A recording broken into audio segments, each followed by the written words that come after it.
Walk in love. Alléluia. Alléluia. Amen. Après que nous avons chanté l'amour, je vais faire venir quelqu'un qui nous aime bien. Qui nous aime bien. J'ai parlé du révérend pasteur Emmanuel Boukassa. Il a démontré son amour toute la semaine en se livrant vraiment pour édifier la jeunesse. Je crois qu'il repart, mais après lui, c'est une jeunesse bien révolutionnée qu'il laisse derrière lui. Mais il a encore accepté d'intervenir ce dimanche. Crois-moi, quelque chose va se passer. Tu ne vas pas sortir comme ça. La tristesse sera changée en joie. Amen. Allez, s'il vous plaît, veuillez recevoir Pasteur Emmanuel. Tu peux acclamer très bien.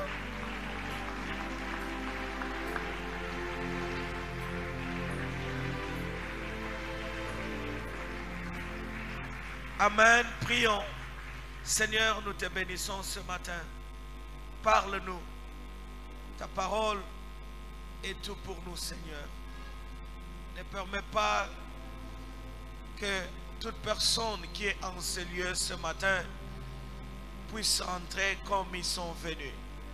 Qu'il y ait changement, qu'il y ait transformation, qu'il y ait renouvellement de pensée. Touche là où la main humaine ne peut pas toucher et fais les choses que Dieu seul peut faire. Au nom de Jésus-Christ, nous avons prié. Amen.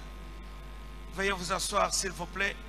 Ce matin, j'aimerais une fois de plus remercier Papa, Israël et Maman pour cette opportunité qu'ils m'ont accordée. Aidez-moi à apprécier l'homme de Dieu, les serviteurs de Dieu dans cette maison. Thank you, sir. Le pasteur, le leadership et tout le monde qui est parti de cette famille, que le Seigneur vous bénisse. Je vous aime beaucoup. Acclamez pour le roi des rois. Ouais, nous allons directement à la parole. Lisons Exode chapitre 4, versets 1 à 5, verset 17. Nous terminons avec le verset 20 et puis nous lisons Josué chapitre 1, verset 1 à 2, 5 à 8. Est-ce que nous pouvons lire au nom de Jésus-Christ? Veuillez vous tenir debout, lisons ensemble plus vite. Exode chapitre 4, verset 1 à 5. La Bible dit: Moïse répondit et dit: Voici, ils ne me croiront point et ils n'écouteront point ma voix. Mais ils diront: l'Éternel n'était point apparu. L'Éternel lui dit: Qu'y a-t-il dans ta main? Il répondit: une verge. L'Éternel dit: jette-la par terre. Il la jeta par terre et elle devint un serpent. Moïse fuyait devant lui. L'Éternel dit à Moïse: étends ta main et saisis-le par la queue. Il étendit la main et le saisit, et le serpent devint une verge dans sa main. C'est là, dit l'Éternel, ce que tu feras afin qu'ils croient que l'Éternel, le Dieu de leur père, t'est apparu, le Dieu d'Abraham, le Dieu d'Isaac et le Dieu de Jacob. Lisons ensemble avec moi. Verset 17, un peu haut. Prends ta main, dans ta main cette verge avec laquelle tu feras des signes. Verset 20. Moïse prit sa femme et ses fils, le fit monter sur les ânes et retourna dans le pays d'Égypte. Il prit dans sa main la verge de Dieu. Amen. Lisons maintenant Josué chapitre 1, verset 1 à 2. Après la mort de Moïse, serviteur de l'Éternel, l'Éternel dit à Josué, fils de Nun, serviteur de Moïse: Moïse, mon serviteur, est mort. Maintenant, lève-toi, passe ces Jourdain, toi et tout le peuple, pour entrer dans le pays que je donne aux enfants d'Israël. nul ne tiendra devant toi. Tant que tu vivras, je serai avec toi, comme j'ai été avec Moïse. Je ne laisserai point et je ne t'abandonnerai pas. Fortifie-toi et prends courage, car c'est toi qui mettras ce peuple en possession du pays que je jurerai à leur père de leur donner. Verset 7. Fortifie-toi seulement et aie bon courage en agissant fidèlement selon toute la loi que Moïse, mon serviteur, t'a prescrit. Ne t'en détourne ni à droite ni à gauche, afin de réussir dans ce que tu entreprendras. Que ce livre de la loi ne s'éloigne point de ta bouche. Médite les jours et nuits pour agir fidèlement selon tout ce qui est écrit, car c'est alors que tu auras du succès dans tes entreprises. C'est alors que tu réussiras. Que le Seigneur bénisse sa parole ce matin. Nous pouvons nous asseoir. Nous partageons sur le thème le contraste des générations. Amen.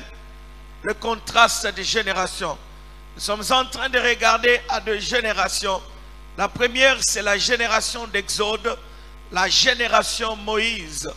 Cette génération, nous voyons déjà dans l'appel de Moïse devant Dieu. Dieu lui dit: Moïse, j'ai écouté les pleurs de mon peuple. Maintenant, je t'envoie pour que tu puisses les délivrer, les sortir de la misère et les amener dans la terre de promesse. Et Moïse dit: mais Dieu, tu connais ce peuple-là, ils ne vont pas accepter, ils ne me croiront pas, ils ne croiront pas que tu m'es apparu et que tu m'as envoyé. Alors je n'irai pas. Et Dieu lui dit: je vais utiliser ce que tu as dans ta main. Jette la verge par terre. Moïse jette la verge, elle devient un serpent. Il dit: prends-la. Et quand il reprend la verge, elle devient telle qu'elle était. Le serpent devient encore la verge. Alors le Seigneur lui dit: voilà, je t'ai donné ça pour des signes et des miracles. Quand tu vas rencontrer Israël, tu vas leur montrer ces signes. Et à cause des signes et des miracles que tu vas produire, ils vont croire que moi, l'Éternel, je t'ai envoyé. Alors, quand nous voyons, quand nous regardons la génération Moïse, c'est une génération qui était concentrée sur la verge. C'est une génération qui était concentrée sur les signes, sur le prodige, sur le miracle. C'est une génération, pour elle, elle avait besoin de voir, pour croire que Dieu est là. Elle avait besoin d'expérimenter quelque chose d'essentiel pour croire que Dieu était là. Sans la manifestation, sans le signe et le prodige que la verge de Moïse produisait, cette génération avait difficile à croire que l'Éternel, leur Dieu, avait envoyé Moïse. C'est une génération qui a besoin de toucher. C'est une génération qui a besoin de voir. Elle est limitée par ses sens. C'est pourquoi à chaque fois, Moïse devait faire quelque chose. À chaque fois, Moïse devait performer. Moïse devait manifester quelque chose afin de susciter leur foi en Dieu. C'est une génération qui avait les yeux sur la verge de Moïse. Au fait, pour eux, tout ce qui se faisait dépendait de cette verge-là. Et sans cette verge-là, rien ne peut se faire. Alors aujourd'hui, nous voyons cette génération se manifester encore dans l'église du XXIe siècle. Nous voyons cette génération Moïse dans l'église de Kinshasa. Nous voyons cette génération dans l'église de l'Afrique. Cette génération s'est levée. Une génération qui est à la recherche des signes et des prodiges. En fait, dans les Écritures, Jésus-Christ parle lui-même de cette génération. Il l'appelle la génération méchante. Une génération qui cherche des signes dans le livre de Luc chapitre 11, verset 29 à 32. Il dit: voilà cette génération méchante qui est à la recherche des signes, qui est à la recherche des miracles. Mais je ne leur donnerai pas ces signes. Le signe que je leur donnerai, ce sera le signe de Jonas qui était dans le sein du poisson pendant 3 jours et 3 nuits. Alors voilà où nous sommes à l'église aujourd'hui, où les gens se sont attachés à cette façon d'être, à cette façon de voir et à cette façon de faire les choses. Une génération qui est à la recherche de signes, de prodiges. Une génération qui veut voir. Une génération qui a besoin de quelque chose d'essentiel. C'est ça la régénération Moïse. Et nous en avons à l'église. Et il y en a beaucoup. Ils ne sont pas stables. C'est une génération qui est toujours à la recherche d'une nouvelle expérience. Une génération qui est toujours à la recherche d'une autre prophétie. Qu'est-ce que Dieu dit? Qu'est-ce que Dieu a dit? Voilà cette génération. Elle est maintenant dans l'église. Maintenant, vous verrez que cette génération Moïse, bien qu'elle était sortie de l'Égypte, elle n'était pas entrée dans la terre promise. Une génération qui dépendait sur les signes, qui dépendait sur le Moïse, sur le prodige, qui dépendait sur la verge de Moïse. Elle était sortie de l'Égypte, mais elle n'était pas entrée dans la terre promise. Vous devez comprendre que Dieu, dans sa manière de faire les choses, ses principes ne changent pas, mais ses méthodes peuvent changer. Et c'est là que nous avons le problème dans l'église. Nous voulons enfermer Dieu dans les anciennes méthodes, dans l'ancienne manière de se manifester ou de faire les choses. Dis à ton voisin, le principe demeure le même, mais les méthodes peuvent changer. Alors, la méthode qui a marché dans la génération Moïse, ce n'est pas la méthode qui va marcher dans la génération de Josué. La méthode que Dieu a utilisée pour sortir, ce n'est pas la même méthode qu'il va utiliser pour te faire entrer. Dis amen très bien. Dis amen très très bien. J'ai donné l'exemple. Dieu peut parler et dire, prie pour l'huile, quelle que soit l'huile d'olive, l'huile de palme, et où est cette personne-là? Et on prie pour l'huile, on verse l'huile sur la personne, il y a un miracle. C'est une méthode. Mais cette méthode, nous ne devons pas en dépendre et rendre ça l'unique manière que Dieu opère. Voilà le bâton de Moïse. Dieu peut dire, prie pour l'eau, jette ça et les gens seront guéris. Oui, c'est une méthode. Mais cette méthode-là ne doit pas devenir l'unique manière que Dieu opère. Alors les gens aujourd'hui n'ont pas compris. Ils ramènent l'église du temps de cette génération de Moïse. C'est pourquoi, je ne sais pas si ça se passe ici, mais de là où je viens, il y a des endroits quand tu vas acheter de l'eau, tu vas acheter de l'huile, tu vas acheter un mouchoir, tu vas acheter quelque part quelque chose qui représente la onction, qui représente la puissance de Dieu. C'est le bâton de Moïse. C'était une génération. Mais ce que Dieu veut faire, c'est plus grand que le bâton de Moïse. Ah, si tu dis amen, très bien, c'est à toi que je parle. Ce que Dieu veut faire dans cette génération, c'est plus grand que l'eau, c'est plus grand que l'huile, c'est plus grand que tout ce que l'homme peut utiliser. La génération Moïse dans l'église. Ma prière est que de la même manière que Moïse était mort, que cette génération puisse mourir ce matin au nom de Jésus-Christ. Voilà la génération. C'est une génération des esclaves. Alors, ils ont été si opprimés, si oppressés, ils ont connu la souffrance qu'ils ont besoin de voir pourquoi. Ils ont besoin de sentir pourquoi. Ils ont cette mentalité d'esclave. La génération Moïse. Maintenant, ce qui est étonnant est que quand Moïse meurt, Dieu décide de l'enterrer lui-même.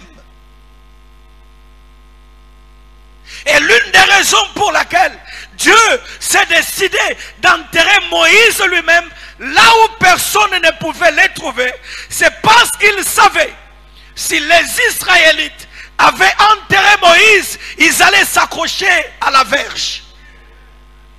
Ils allaient dire, Moïse est parti, mais nous ne savons pas ce qui nous attend, gardons la verge. De sorte que si nous retrouvons une autre mer, nous allons utiliser la verge. Si nous trouvons encore les Amalékites, nous allons utiliser la verge. Mais ce qu'ils ne comprenaient pas, le problème, ce n'était pas la verge, mais c'est le Dieu qui avait commandé l'utilisation de la verge. Dis à ton voisin, laisse la verge de Moïse tranquille. Dis encore, mon voisin, laisse la verge de Moïse tranquille. Ce n'était qu'une méthode. Dis-lui, ce n'était qu'une méthode. Les méthodes peuvent changer, mais le principe de Dieu demeure le même. Le principe est qu'il est capable de faire. Rien n'est impossible à Dieu. Le principe est qu'il peut effrayer un chemin là où il n'y a pas de chemin. Le principe est que c'est le Dieu qui par sa parole peut tout faire, peut tout créer, peut tout changer. Est-ce que tu dis amen? Très bien.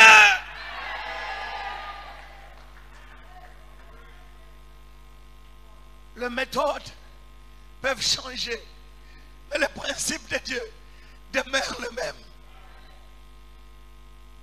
Alors Dieu enterre Moïse et il l'enterre avec le bâton, avec la verge, en un endroit secret. Parce qu'il ne veut pas que quelqu'un aille encore creuser cette verge-là. Église, pourquoi est-ce que nous sommes en train de creuser ce que Dieu a déjà enterré? Quand la Bible dit ce que l'œil n'a pas vu, ce que l'oreille n'a pas entendu, ce qui n'est pas entré dans le cœur de l'homme, voilà ce que Dieu a préparé pour ceux qui l'aiment. Toi, tu es en train de chercher ce que l'œil a déjà vu, quand Dieu a en tête ce que l'œil n'a pas encore vu. Église, laisse Moïse et son bâton tranquille. Dieu veut faire quelque chose de nouvel. Je dis, Dieu veut faire quelque chose de nouvel.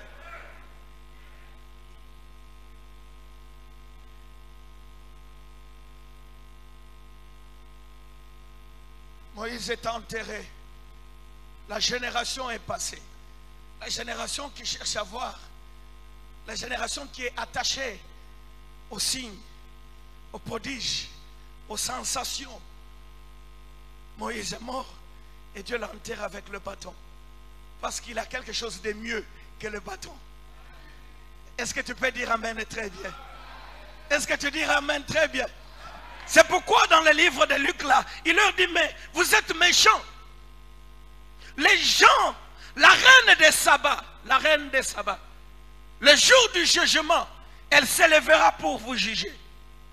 Parce que quand elle est venue à Jérusalem, elle n'était pas venue voir, elle était venue entendre.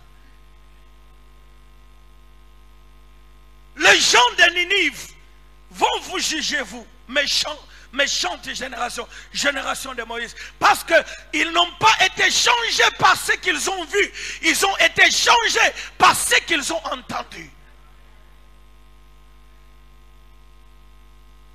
Tu trouves des frères et des sœurs qui sont accrochés.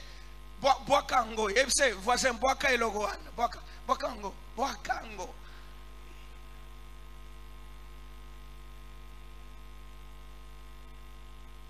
Alors, nous avons cette génération qui commence avec Josué. Nous parlons des contrastes des générations. La génération Josué, c'est une génération qui commence déjà en présence d'un challenge, d'une difficulté. Ils sont en présence du Jourdain. Et c'est la saison où le Jourdain est rempli. Il y a naufrage. C'est la saison où le Jourdain, parce que c'est une saison où du haut du Jourdain, c'est une saison d'hiver, il y a beaucoup de froid et de glace. Alors l'eau s'accumule de l'autre côté où il devait traverser. Et c'est pendant ce temps qu'il y avait la rivière qui était remplie que Dieu leur dit de traverser. Et ils n'ont pas les bâtons de Moïse. Parce que la première fois qu'ils ont traversé une rivière ou une mer, ils avaient besoin du bâton de Moïse. Mais Dieu dit à Josué, Josué, ça c'est une nouvelle génération. J'ai une autre chose pour toi.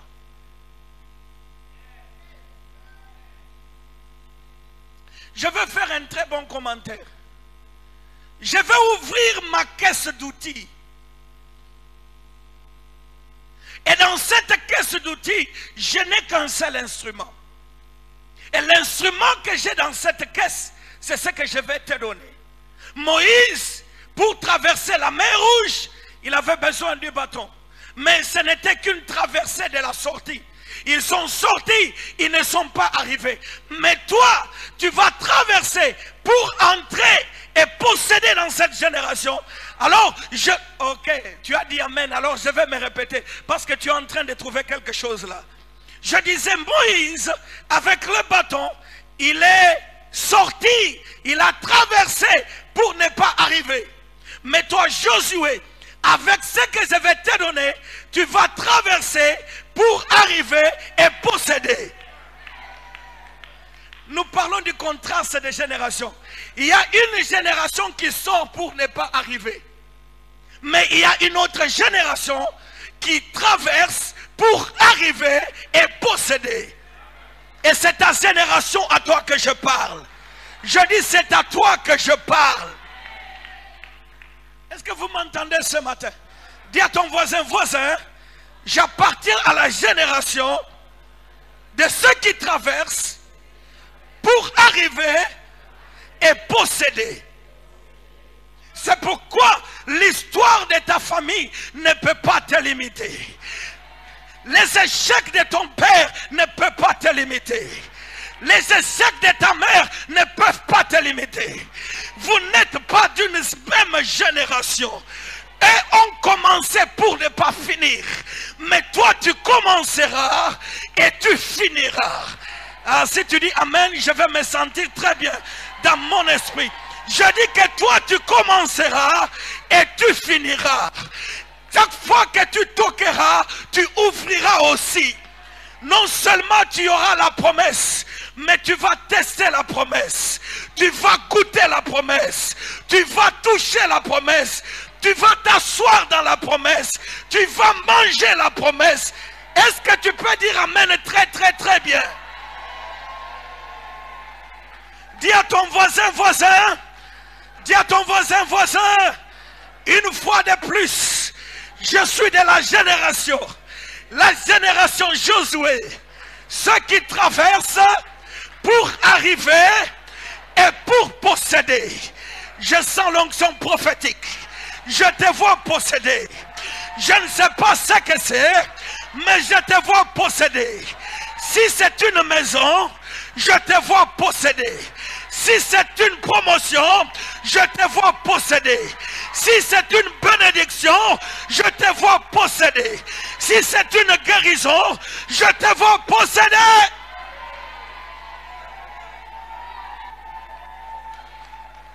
Say yes. Shout yes. Shout amen. Alors Dieu dit, Josué, parce que toi, tu ne vas pas voyager pendant 40 ans pour ne pas arriver. Avec la verge, ils ont voyagé 40 ans pour ne pas arriver. Mais avec ce que Dieu donne maintenant, ils vont voyager dans peu de jours. Ça, c'est une génération accélérée. Ah, je sens l'onction dans ce service. Mais Dieu, qu'est-ce qui se passe? Je dis que ça, c'est une onction accélérée. Ce qui les a pris 40 ans, Dieu le fera dans une semaine. Il le fera dans un mois. Il le fera dans une année. Il le fera dans quelque chose. Dites amen. Dis à ton voisin, je suis une génération accélérée. Je ne serai pas retardé. Je ne connaîtrai pas de retard. Il y a l'accélération sur moi. C'est la génération Josué. Dites amen très bien. Josué, écoute la parole de Dieu ce matin. Accélère. Je dis accélère. Je dis encore accélère. Je dis encore accélère. Ce qui a pris Moïse 40 ans, avec Josué, dans quelques jours, nous allons l'expérimenter. Mettez-vous, mettez-vous. Mettez-vous, je termine. Ce serait pas long. Ce serait pas long. Alors, il lui dit, Josué, je vais te donner, parce que cette génération, c'est une génération du succès. Le succès, ce n'est pas dans le monde. Le succès est dans l'église. Les gens là qui semblent avoir le succès, c'est un semblant de succès. C'est nous qui avons le vrai succès. La réussite, c'est ici. Ces gens-là qui semblent réussir, ils essayent de réussir. La réussite, c'est ici. La réussite appartient à la génération Josué.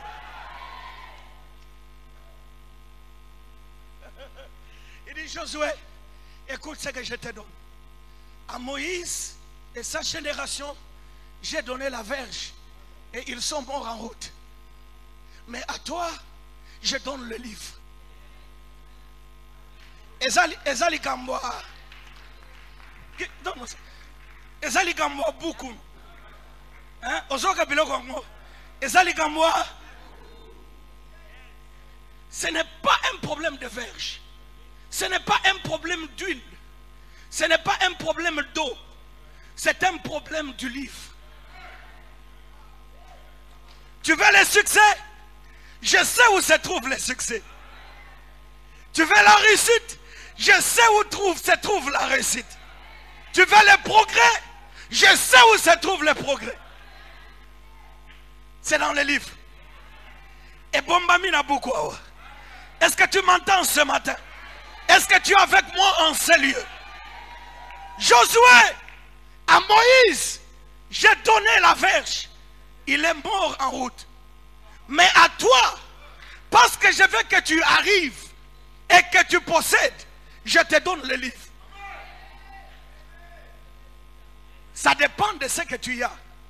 Ça dépend à quelle génération tu appartiens.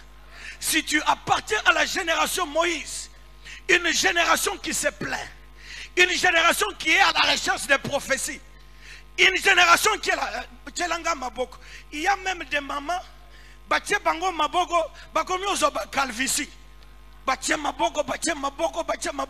le monde touche ta tête. Ta tête est moins chère.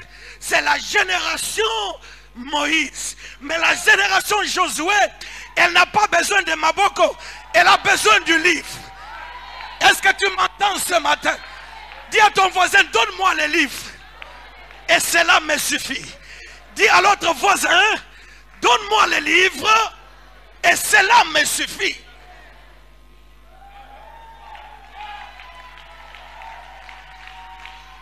Il lui dit, Josué, pour toi je veux le succès.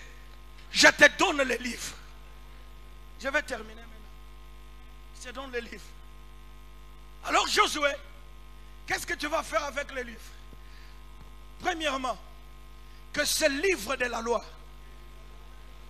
que cette parole, quoi? Merci beaucoup. Vous connaissez, vous parlez un très bon français. Que ce livre de la loi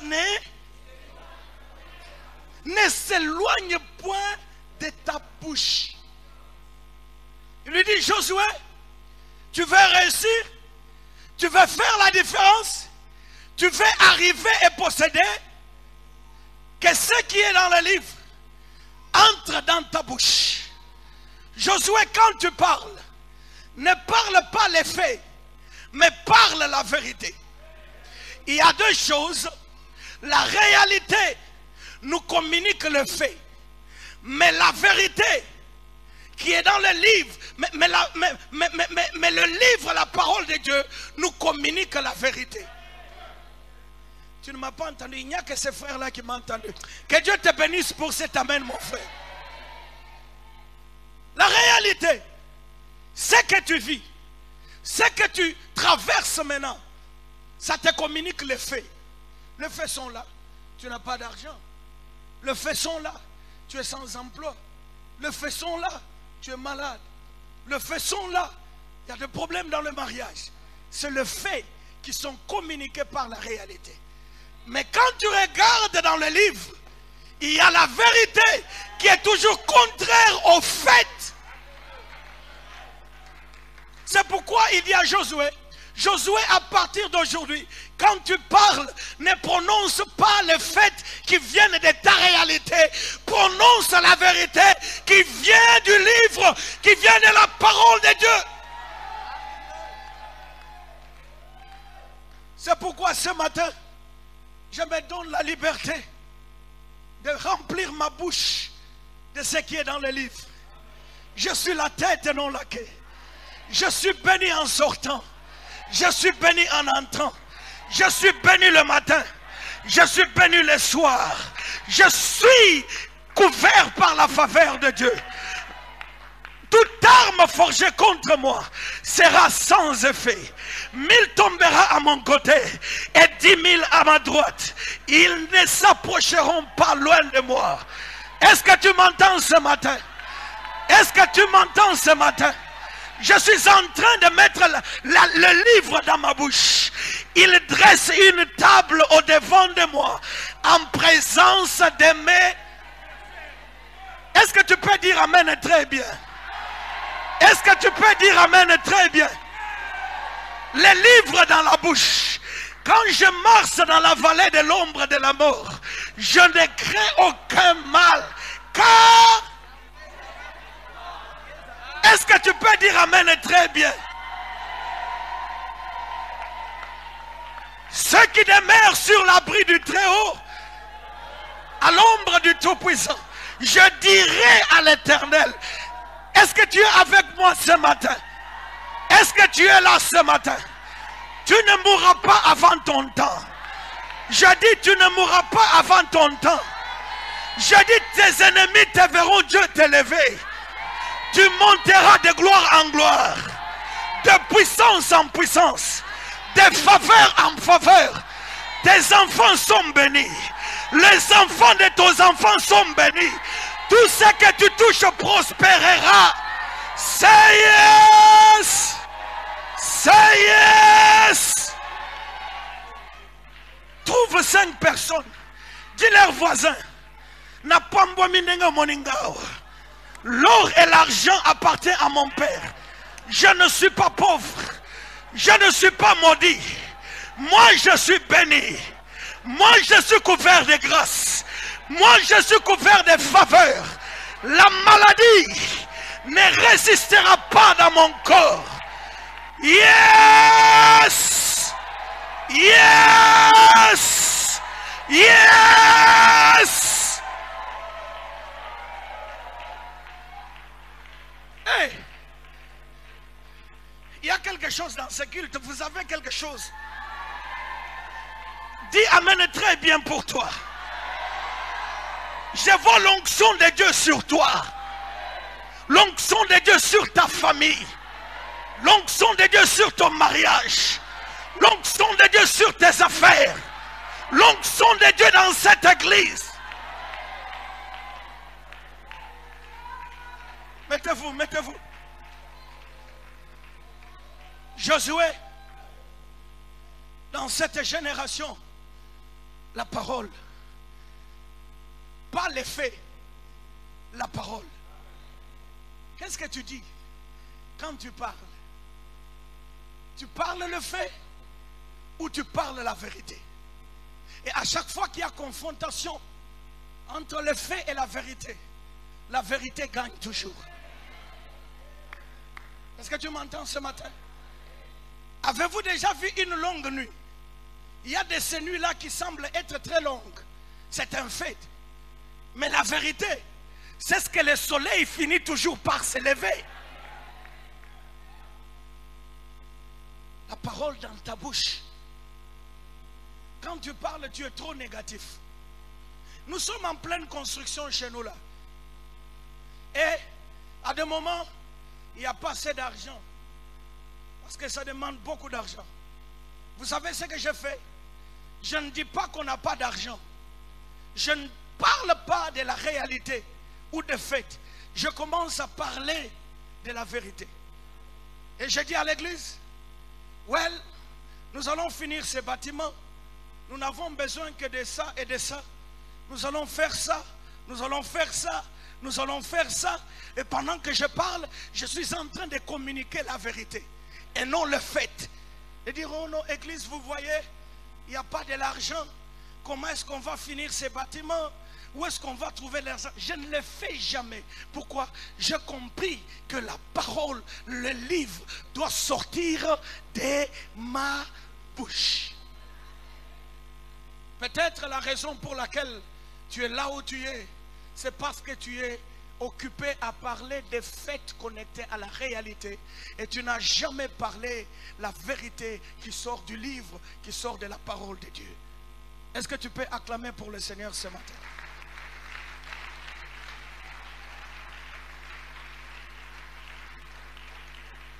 Secondo, Josué, que le livre soit l'objet de tes méditations. Vous savez, une bonne chose, venir au deuxième service, c'est que les prédicateurs se rappellent toujours ce qu'il n'a pas dit dans l'autre service. Josué, que le livre soit l'objet de tes méditations quand nuit et retenez cela. Que ça soit l'objet de tes méditations, nuit et jour. Je définis la méditation comme l'art de passer le temps avec sa pensée. Seul dans ma pensée, focalisé sur quelque chose. Et le matin là, avant je parlais, tous nous avons été préoccupés. Est-ce qu'il y a quelqu'un qui n'a pas une préoccupation ici? Si tu n'as pas de préoccupation, élève ta main, nous allons acclamer pour toi. Tous, nous avons été préoccupés par quelque chose. Et même quand je prêche ici, il y en a qui sont préoccupés par quelque chose.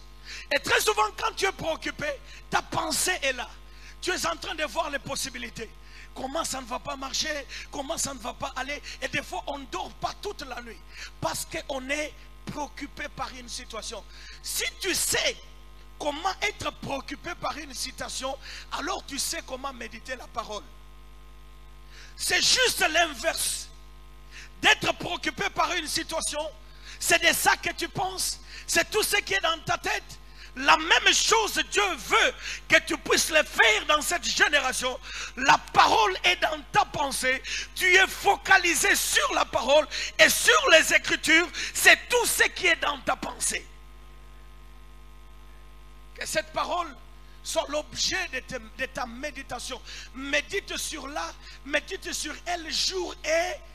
Ça veut dire que dans la vie, il y aura des jours et il y aura...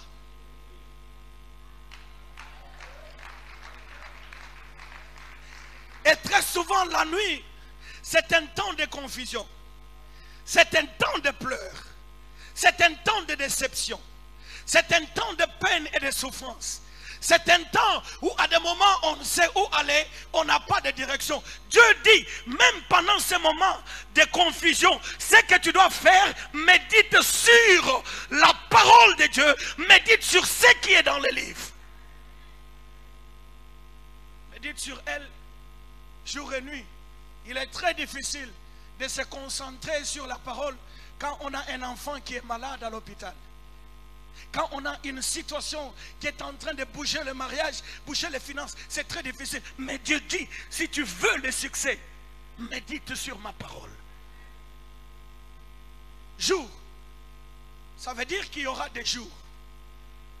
Et je déclare que tu vas voir ton jour au nom de Jésus-Christ.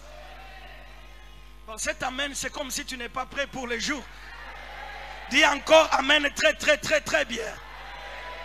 Dis à ton voisin, voisin, je vais voir mon jour. Ça, c'est le temps où tout est clair. C'est le temps où tu sais ce que tu fais, où tu vas, où tout marche, où tu sembles réussir. Alors, pendant ce temps-là, beaucoup de gens tournent leur dos à la parole de Dieu parce qu'ils sentent qu'ils sont arrivés. Est-ce que vous avez jamais vu des gens qui étaient très fidèles à l'église? Il y a une fidélité là qui est liée à la souffrance. La sœur, le frère n'est pas fidèle, c'est seulement qu'il souffre. Il n'a pas de l'argent pour aller à l'hôtel du fleuve. Parce que même les péchés coûtent l'argent. Hein? Il faut l'argent pour bien pécher. Pour un péché là professionnel, il faut des moyens. Alors il y a des frères que la souffrance et la pauvreté a rendu saints. C'est parce qu'ils sont dans la nuit que vous les voyez là prier. Quand ils prient, c'est comme si c'était au jour de la Pentecôte. Vous voyez la sœur, elle est si fidèle. Elle n'est pas fidèle. Elle est dans la nuit. Elle souffre. Elle a des difficultés. Attends que le soleil se lève. Attends que l'argent vienne. Attends que tu changes de veste. Hein? Que tu changes de souliers. Que tu aies un véhicule. Comment on a été fait? Alors il dit, médite sur la parole jour et nuit, dans le bon temps et dans le mauvais moment de la vie. Quel que soit là où tu es dans la vie, que la parole, que le livre soit l'objet de tes méditations. De quoi est-ce que tu penses? Philippiens chapitre 4, verset 8. Mettez ça pour moi. Je vais terminer d'un moment à l'autre. Vous vous êtes rendu compte, j'ai déjà dit plus de 4, 5, je vais terminer. Vous connaissez un bon prédicateur par le nombre de je vais terminer qu'ils disent. S'il dit seulement une fois je vais terminer, il termine. Ce n'est pas un prédicateur. Il faut qu'il dise au moins 10 fois. La Bible dit, Philippiens chapitre 4, verset 8.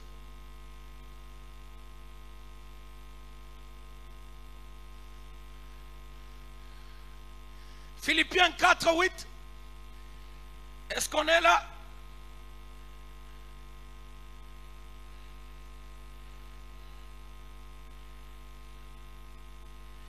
Je vais lire ici s'il n'y en a pas là-bas.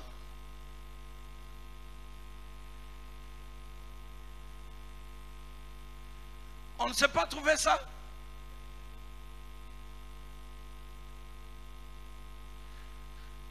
Ce que j'ai ici, ok, j'allais lire pour vous en anglais. Au reste, frère, que tout ce qui est vrai, tout ce qui est... Lisons ensemble, lisons ensemble. Allons-y, 1, 2, 3. Que tout ce qui est, que tout ce qui est juste, que tout ce qui est pur, que tout ce qui est aimable, que tout ce qui mérite l'approbation, ce qui est vertueux et digne de louange, soit acclame pour le Seigneur.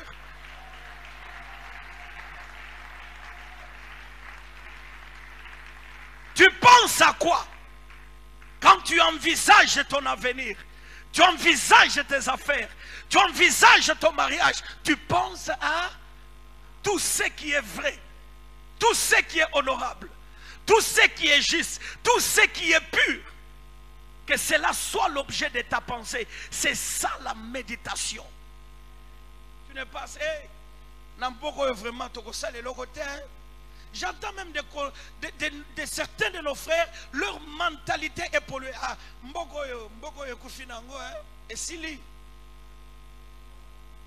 hein?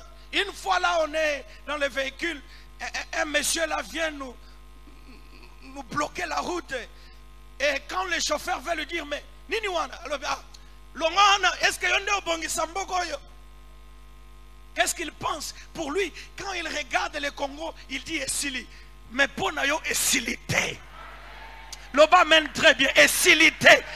Yebisa voisin est silité. Alléluia. Parce que la Bible me dit que je pense de tout ce qui est vrai. Alléluia. La pensée. Renouvelle ta manière de penser. Tu vas expérimenter la génération Josué. Troisièmement, il lui dit, veille à ce que tu puisses agir. Non seulement Josué, pour réussir, pour avoir le succès, pour arriver et posséder, tu dois prononcer la parole. Tu dois déclarer la parole. Tu dois dire ce que Dieu dit. Non seulement tu dois penser, tu dois méditer sur ce que Dieu dit, ce que Dieu a dit. Josué, tu dois aussi agir sur la parole. Les actions. Il y a des gens qui disent une chose et qui font justement le contraire. Tu ne vas pas connaître le succès et la réussite. Tu n'appartiens pas à la génération de Josué. C'est la génération de Moïse qui avait promis que Dieu, nous allons garder tous tes commandements. Et ils ont fait le contraire. Agis sur la parole. Agis sur les Écritures. Ne dis pas seulement, commence à agir. Qu'est-ce que tu fais de la parole que tu entends? Qu'est-ce que tu fais des messages que tu as écoutés, des prédications que tu as écoutées? Qu'est-ce que tu en fais? Josué, ta génération est différente de la génération de Moïse. Moïse, il est sorti avec la verge, avec les signes, mais il n'est pas arrivé. Mais toi, je te donne mon livre, je te donne ma parole, qu'elle soit dans ta bouche, qu'elle soit dans ta pensée, qu'elle soit dans tes actions. Tu réussiras, tu avanceras, tu connaîtras du succès. Je vous aime, que le Seigneur vous bénisse. Acclame, acclame très bien. Tu peux faire mieux que ça. Acclame pour le Seigneur. Le Seigneur. Acclame pour le roi des rois. Dis à ton voisin, voisin, je suis de la génération Josué. Moi, je vais sortir pour arriver et posséder. Je n'ai pas une verge, j'ai le livre, j'ai la parole. Et dans la parole, il y a la vie, il y a la guérison, il y a la délivrance, il y a le miracle, il y a le pain pour les affamés, il y a tout ce dont j'ai besoin. Alors bénis le Seigneur, gloire à Dieu, gloire au Seigneur, bénis-le, bénis-le ce matin. Nous appartenons à la génération qui a le livre, qui a la parole de Dieu. Je vais demander quelque chose. Je vais demander quelque chose. Papa, j'ai un souci que vous priez pour moi ce matin. Je rentre. L'étape qu'on a là, c'est une étape très difficile. Je veux que vous puissiez prier pour moi.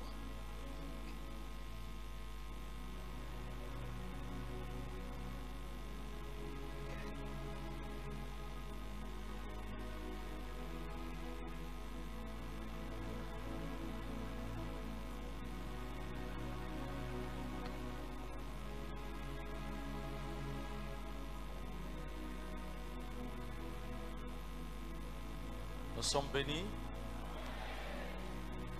À quelqu'un est transformé. Parce que lorsqu'on a compris qu'en fait,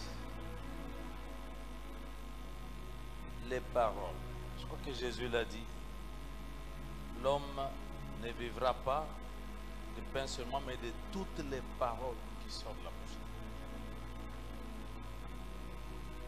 Et les paroles, celui qu'on appelle parole se trouve en nous. Désormais, quand nous parlons, ce sont des paroles de Dieu que nous devons libérer.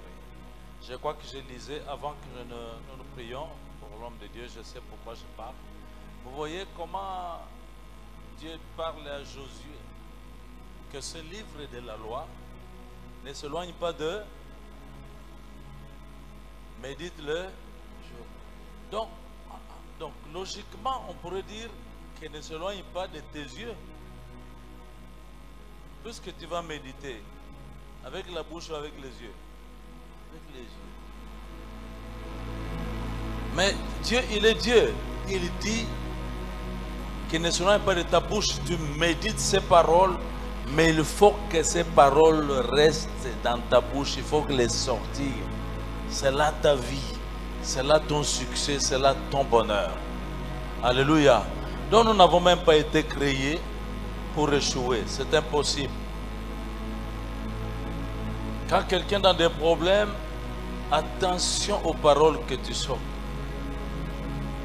Si tu te lamentes, c'est vraiment la défaite. Mais prends les paroles de Dieu, parce que les paroles de Dieu, c'est la victoire. C'est toujours le succès, c'est positif. Nous pouvons acclamer encore pour eux les paroles.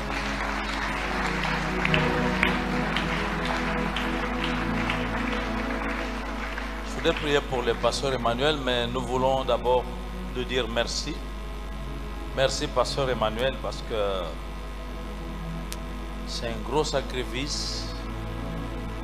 Vous n'avez pas tous été avec nous pendant la semaine, mais il y avait la conférence et puis les après-midi. Je pense que c'est vraiment l'homme qu'il fallait pour un sujet, un thème comme celui-là. Il est passionné pour le royaume des cieux. Nous voulons dire merci, pasteur Emmanuel, pour ce sacrifice. Et nous disons merci en acclamant pour...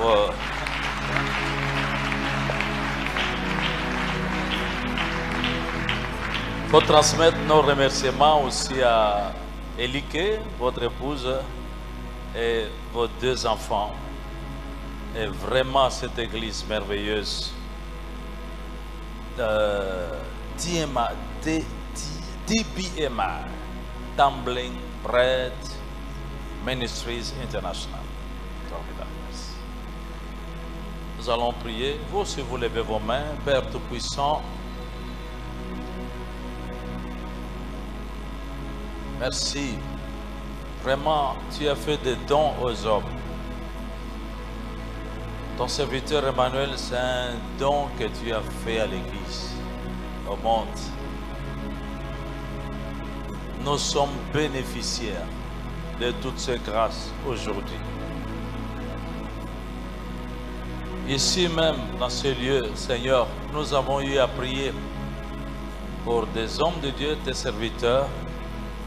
Tu as écouté nos prières. Nous voulons te demander, Seigneur, d'étendre ta main sur ton serviteur Emmanuel.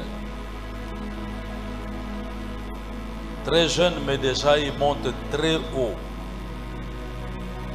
Ma prière, Seigneur, est que tu continues à le faire monter pour le faire asseoir parmi les grands, comme déjà d'ailleurs il s'assoit dans le cercle des grands.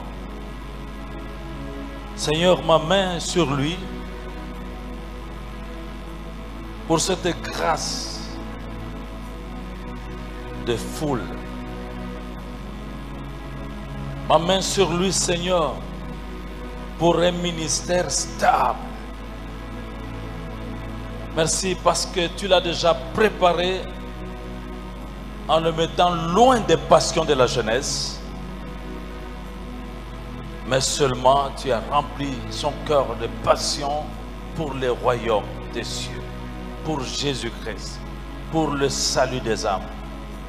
Merci de le faire monter davantage. Fais la différence avec cet homme. Mais aussi, tout en le faisant monter, ouvre les écus des cieux et enrichis-les. C'est un homme humble.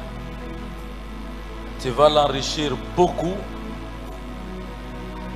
Aide-le aussi à rester simplement humble devant toutes ces grandes choses que tu t'apprêtes encore à faire au travers de lui.